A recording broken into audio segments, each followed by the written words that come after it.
Social मीडियातल्या बदनामीकारक मजकुरावरच्या कारवाईसाठी कायद्यात बदल सुचवण्याकरता पोलीस महासंचालकांची समिती, मुख्यमंत्री देवेंद्र फडणवीस. शिवभोजन केंद्र चालकांना 20 मार्चपासून निधी वितरित होणार, मंत्री छगन भुजबळ.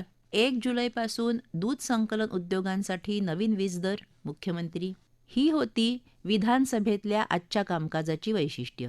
कोणत्याही पुराव्याशिवाय सोशल मीडियावर बदनामी करण्याच्या घटनांमध्ये मोठी वाढ होत असून समाजातल्या सर्व स्तरातल्या नागरिकांना, विशेषतः महिलांना अशा प्रकारच्या बदनामीचा अधिक त्रास सहन करावा लागतो. त्यामुळे या संदर्भातल्या कायद्यात बदल किंवा नवीन तरतुदी करण्याची आवश्यकता आहे का, याच्या पडताळणीसाठी पोलीस महासंचालकांच्या अध्यक्षतेखाली समिती स्थापन करण्याची घोषणा मुख्यमंत्री देवेंद्र फडणवीस यांनी आज सभागृहात केली. भाजपा सदस्य प्रशांत ठाकूर आणि राहुल कुल यांनी या संदर्भात उपस्थित केलेल्या प्रश्नावर उत्तर देताना ते बोलत होते. पोलीस महासंचालकांच्या समितीच्या शिफारसीनंतर यासंबंधीच्या कायद्यात बदल करण्यात येणार असल्याचं मुख्यमंत्र्यांनी सांगितलं. माहिती तंत्रज्ञान कायद्यातल्या तरतुदींबाबत सर्वोच्च न्यायालयानं दिलेल्या निर्णयांमुळे अशा प्रकरणात IPC किंवा BNSच्या तरतुदी लावता येत नाहीत. त्यामुळे आता कायदेशीर हस्तक्षेप करणं आवश्यक बनल्याचं मुख्यमंत्र्यांनी सांगितलं. त्यामुळे पोलीस महासंचालकांच्या समितीनं आपला अहवाल सादर केल्यानंतर राज्य पातळीवर स्वतंत्र कायदा किंवा विद्यमान कायद्यात आवश्यक दुरुस्त्या करता येतील का, याबाबतही अभ्यास करून योग्य ती पावलं उचलण्यात येतील, असं मुख्यमंत्र्यांनी स्पष्ट केलं.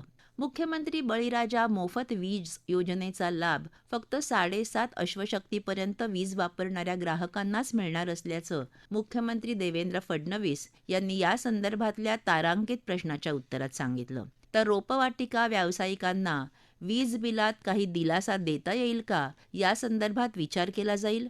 तसंच आवश्यकता भासल्यास पुन्हा एका वीज नियामक आयोगापुढे हा विषय मांडण्याचा प्रयत्न केला जाईल, असंही त्यांनी या संदर्भातल्या उपप्रश्नाच्या उत्तरात सांगितलं. चिलर्स अर्थात शीतकरण यंत्रणेशिवाय दूध संकलन करणं शक्य नाही. त्यामुळे दूध केंद्रांच्या विजेसाठी स्वतंत्र किंवा विशेष श्रेणीचा दर देण्याची मागणी राज्य सरकारनं वीज नियामक आयोगाकडे केली होती. त्यावर आयोगानं सकारात्मक निर्णय घेतला असून येत्या 1 जुलैपासून सुधारित दर लागू होतील. त्यामुळे दूध संकलन उद्योगासाठी वीज दरात मोठी कपात करण्यात आली आहे. पूर्वी लघुदाब वाणिज्य श्रेणीतला दर हा 16 रुपये 55 पैसे प्रति युनिट होता.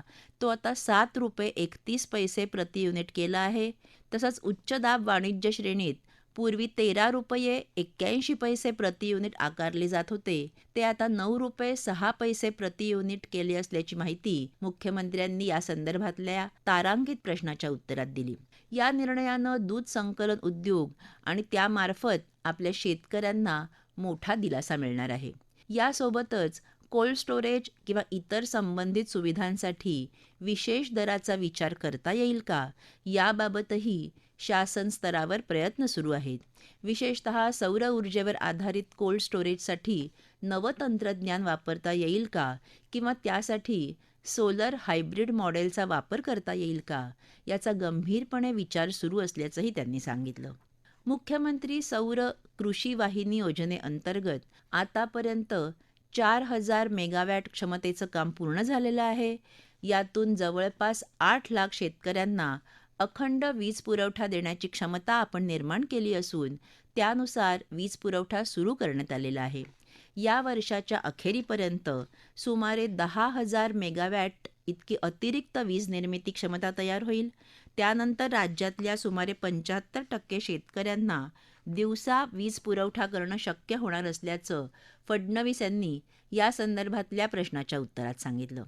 तंत्रज्ञानात झपाट्यानं बदल होत असून या बदलांचा वापर करत पुढच्या वर्षापर्यंत शेतकऱ्यांना दिवसा वीज पुरवठा करणं शक्य होईल, असा विश्वास त्यांनी व्यक्त केला.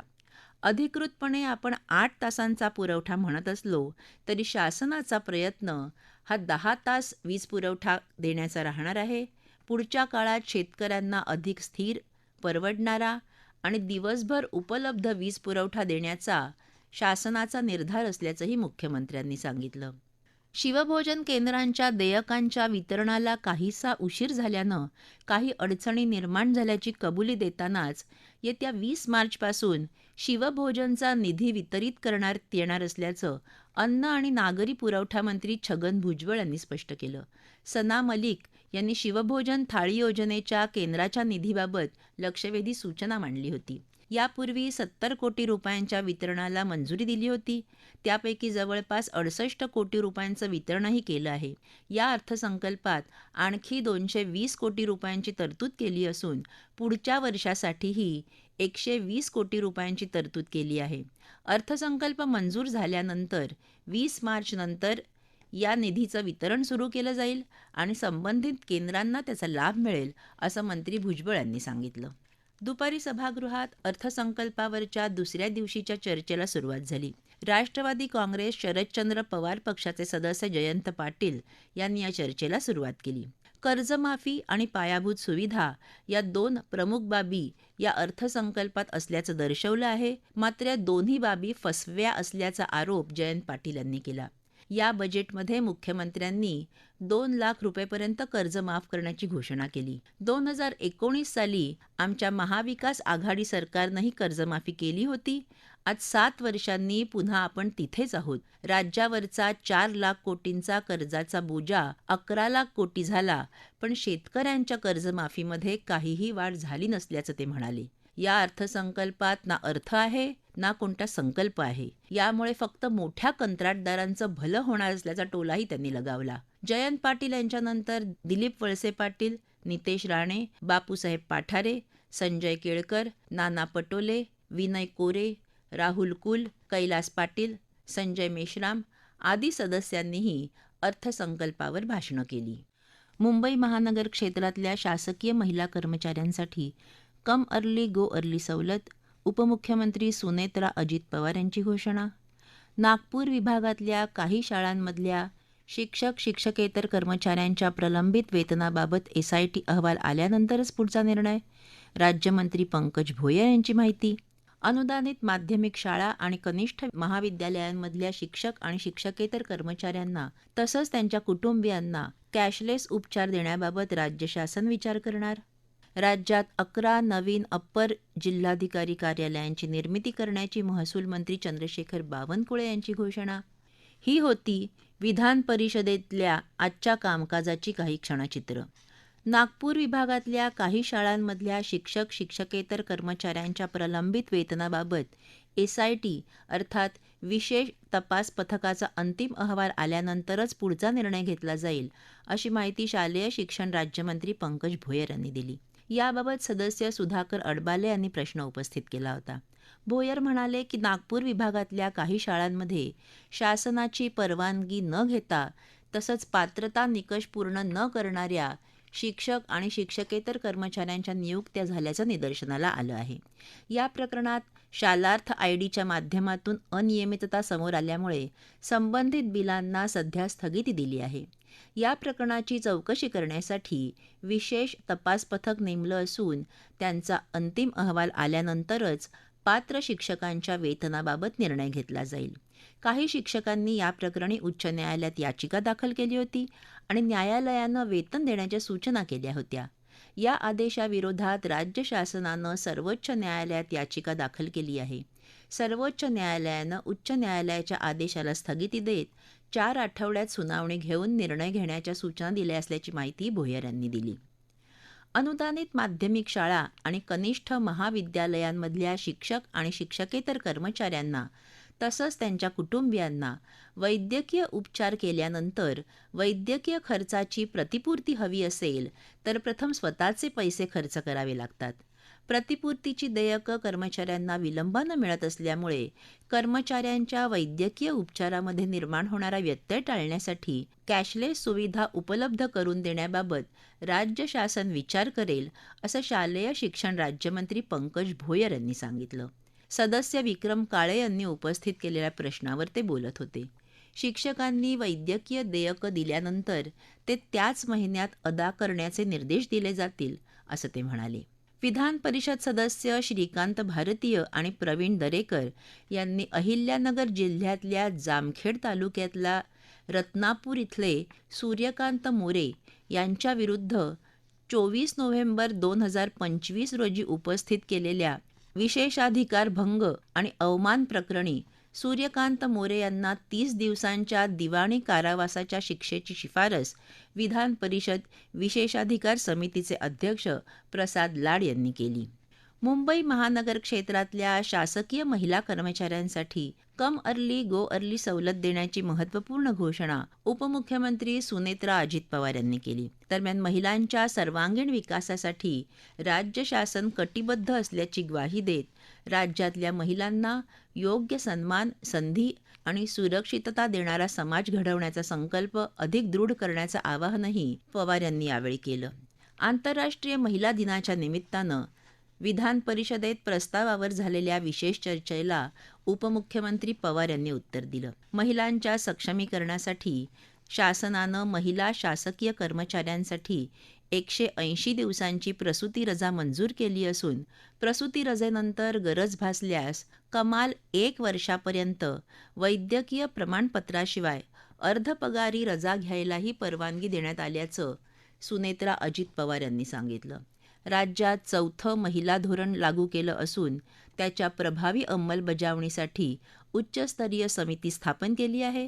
ग्रामीण भागातल्या महिलांचं जीवन अधिक सुरक्षित आणि सन्मानजनक व्हावं यासाठी आदिशक्ती अभियान राबवलं जात असून बालविवाह रोखणं, अत्याचारमुक्त गावं निर्माण करणं आणि मुलींचं शाळा सोडण्याचं प्रमाण कमी करणं हा त्यामागचा उद्देश असल्याचंही त्यांनी नमूद केलं. महिला दिनाच्या पार्श्वभूमीवर कम अर्ली गो अर्ली या निर्णयानुसार मुंबई महानगर क्षेत्रातल्या महिला कर्मचाऱ्यांना सकाळी 9:15 ते 9:45 दरम्यान कार्यालयात लवकर येऊन जितकी मिनिटं आधी कामकाज करतील तितकीच मिनिटं संध्याकाळी कार्यालयातून लवकर निघण्याची म्हणजेच सुमारे 30 मिनिटांची सवलत दिली जाणार आहे. या निर्णयामुळे गर्दीच्या वेळेत महिलांची होणारी गैरसोय कमी होऊन त्यांना मोठा दिलासा मिळेल असं त्या म्हणाल्या. सभागृहात झालेल्या चर्चेत अनेक सदस्यांनी महिलांच्या सक्षमीकरणाबाबत महत्त्वपूर्ण सूचना मांडल्याचं सांगत सुनेत्रा पवार यांनी सर्व सदस्यांचे आभार मानले. शासन या सर्व सूचनांचा सकारात्मक विचार करून आवश्यक ती पावलं उचलेल असं आश्वासनही त्यांनी दिलं. राज्यातल्या लोकप्रतिनिधींकडून प्राप्त निवेदन, शासकीय कामकाजाचा वाढता व्याप आणि लोकसंख्येत झालेली वाढ यामुळे राज्यात 11 नवीन अपर जिल्हाधिकारी कार्यालयांची निर्मिती करण्यात येत असल्याची घोषणा महसूल मंत्री चंद्रशेखर बावनकुळे यांनी केली. प्रत्येक कार्यालयात 13 पदांची अशी 143 पदांची निर्मिती करण्यात येणार असल्याचं त्यांनी स्पष्ट केलं. ठाणे, रत्नागिरी, पुणे, सातारा, सोलापूर, जळगाव, बुलडाणा, नागपूर, नांदेड, अमरावती, यवतमाळ या ठिकाणी ही कार्यालयं असतील. त्याविषयीची अधिसूचना जारी करण्यात येणार असल्याची माहिती त्यांनी दिली. अमरावती शहरातल्या ड्रग्ज विरोधी कारवायांवर राज्य शासनाचं बारकाईनं लक्ष असून पुढच्या 2 महिन्यात बैठक घेऊन परिस्थितीचा आढावा घेतला जाईल अशी माहिती गृहराज्यमंत्री योगेश कदम यांनी दिली. सदस्य संजय खोडके यांनी उपस्थित केलेल्या लक्षवेधी सूचनेला उत्तर देताना ते बोलत होते. राज्यमंत्री योगेश कदम म्हणाले की अमरावती शहरात 2021 ते 2026 या कालावधीत ड्रग संबंधित 29 गुन्हे नोंदवून 101 आरोपींवर कारवाई करण्यात आली आहे. नुकतंच नागपूर गेट पोलीस ठाण्यानं सुमारे 2 किलो MD ड्रग जप्त केल्याची माहितीही त्यांनी दिली. राज्यात स्थापन केलेलं अँटी नार्कोटिक्स टास्क फोर्स सक्रियपणे कार्यरत असून या पथकाला आवश्यक मनुष्यबळ आणि विशेष प्रशिक्षण दिलं जात आहे. तसंच या पथकातले अधिकारी आणि कर्मचारी यांना प्रोत्साहनपर लाभ देण्याचा निर्णयही मुख्यमंत्र्यांनी घेतला असल्याचं त्यांनी सांगितलं.